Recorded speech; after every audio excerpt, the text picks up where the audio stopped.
What if the thing you have been running from your entire life is the only thing that could ever make you free? Most people will never stop to ask that question. They are too busy numbing, too busy scrolling, too busy filling silence with noise so they never have to sit with what is underneath. But you, the fact that you are here watching this, tells me something about you. It tells me you are not most people. And today, I want to talk to you about something the ancient Stoics understood with terrifying clarity, something modern psychology is only now beginning to confirm. Pain is not your enemy. Pain is your teacher. And most people fail the class. We live in the most comfortable era in human history. We have more food than we need, more entertainment than we could ever consume, more ways to escape discomfort than any generation before us. And yet, despite all of this, people are more anxious, more fragile, and more emotionally broken than ever before. Why? Because we have confused comfort with safety.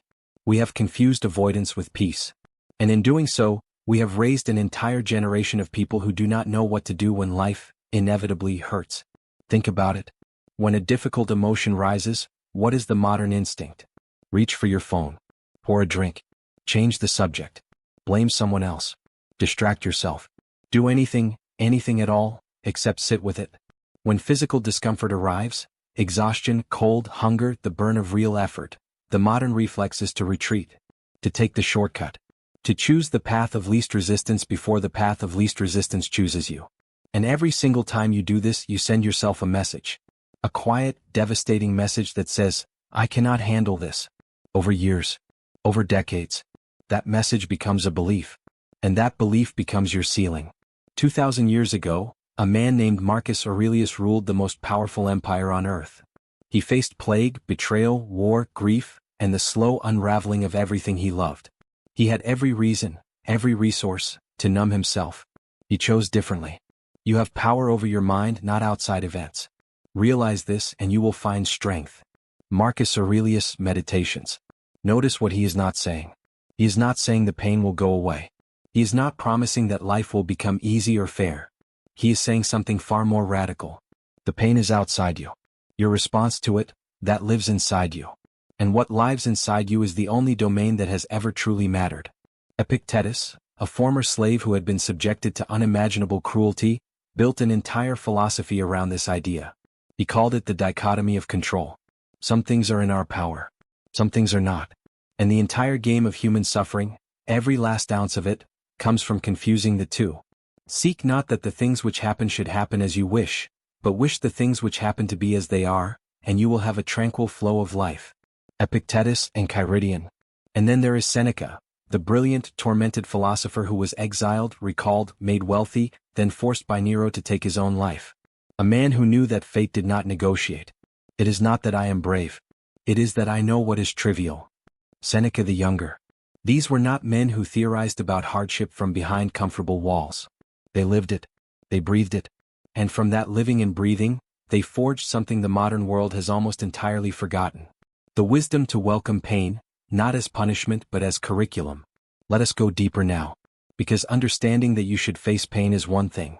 Understanding why you do not, why the human brain is wired to flee it, is what will actually help you change. The human nervous system has one primary drive. Not happiness, not meaning, not love, survival. And for most of evolutionary history, pain meant danger. Pain meant, get away from this now. That wiring saved our ancestors' lives. But in a modern world where the threats are largely psychological, rejection, failure, uncertainty, loneliness, that same wiring becomes a prison. Psychologists call it experiential avoidance. The more aggressively you try to avoid an uncomfortable feeling, the more power you grant it. You think you are escaping. In reality, you are feeding it.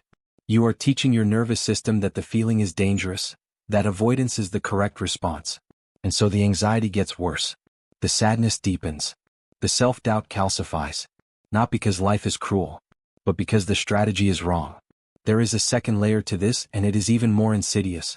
Avoidance feels like safety. Feels like wisdom even. The man who never tries never fails. The woman who never opens her heart is never broken. The person who never risks anything never loses anything. But the Stoics saw through this illusion with devastating precision. Everything, Lucilius, belongs to others. Time alone is ours. Seneca, Epistulae Moralis. Every moment spent in avoidance is a moment of your life traded for the illusion of safety. And at the end of it all, the man who avoided everything would look back and find nothing. No lessons. No depth. No evidence that he had ever truly lived. Why? Name the pain before it names you.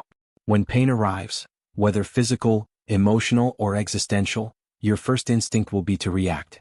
The Stoic practice is to pause. To look at the pain directly and name it. Not to judge it.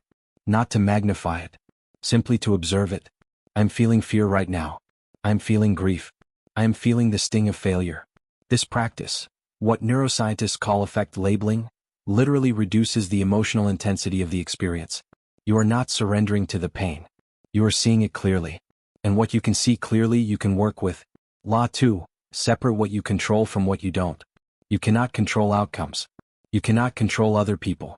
You cannot control the past, the economy, the judgments of the world, or the biological realities of your body. You can control your effort, your attention, your interpretation of events, your character in the face of those events. Every time you suffer, ask yourself one question. Am I suffering because of what happened, or because of my story about what happened? More often than not, the answer will surprise you. Law 3, embrace voluntary discomfort. The Stoics practiced something they called premeditatio malorum, the premeditation of evils. They would deliberately imagine hardship. More than that, they would deliberately invite small discomforts into their daily lives. Fasting. Cold. Sleeping on a hard surface. Not out of masochism, but out of philosophy. Because when you choose discomfort, you rob it of its power over you. You are no longer at the mercy of hardship. You have already looked it in the eye. You have already told yourself, I can do this. In the modern world, this looks like cold showers, skipping a meal, running when you do not feel like running, sitting in silence when silence is the last thing you want, starting the hard conversation you have been postponing for months. Tiny doses of chosen difficulty. Accumulated over time, they build something profound, the unshakable knowledge that you can bear what must be borne.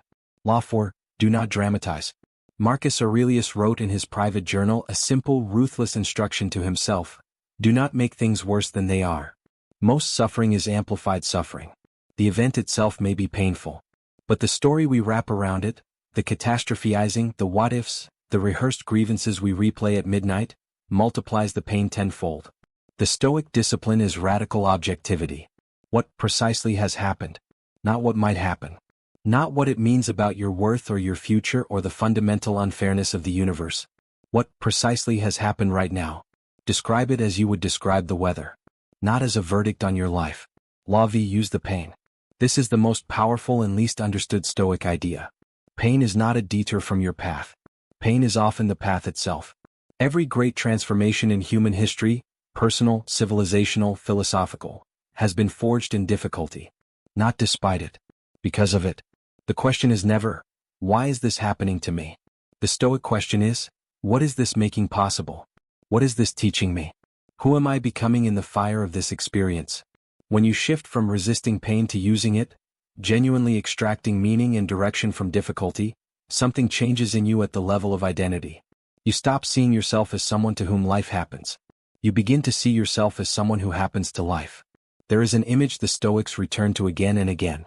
Fire. Not as destruction, but as refinement. The blacksmith does not curse the flame. He understands that without it, the iron cannot become the blade. The heat is not punishment. It is transformation. And so it is with you. Every loss you have ever suffered.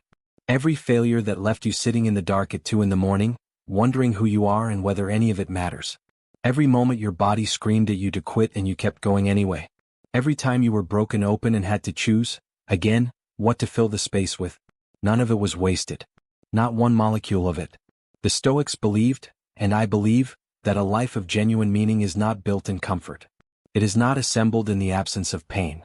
It is forged in the willingness to meet pain honestly, to look at it without flinching and to say, you will not define me but you will refine me.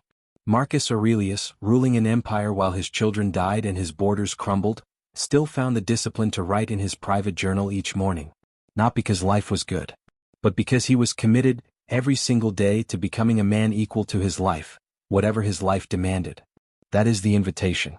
Not to stop hurting. Not to transcend the human condition. But to become someone worthy of it. The impediment to action advances action. What stands in the way becomes the way. Marcus Aurelius, Meditations. What stands in your way is the way. The pain you have been running from, that is exactly where you are being asked to go. And you are more ready than you know.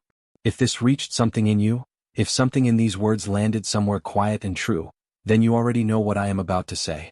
This is what warrior philosophy is for. Not motivational noise. Not quick fixes. Not promises that life gets easier if you just think the right thoughts. This channel exists for one reason: to hand you the tools that the most battle-tested minds in human history spent their lives forging. Stoicism. Human psychology. The inner architecture of discipline, courage, and clarity. If you want more of this, subscribe to Warrior Philosophy. Turn on the bell, because every week we go deeper. And share this video with one person who needs it right now. You already know who that is. Until next time, stay hard, stay clear, and meet your life like a warrior.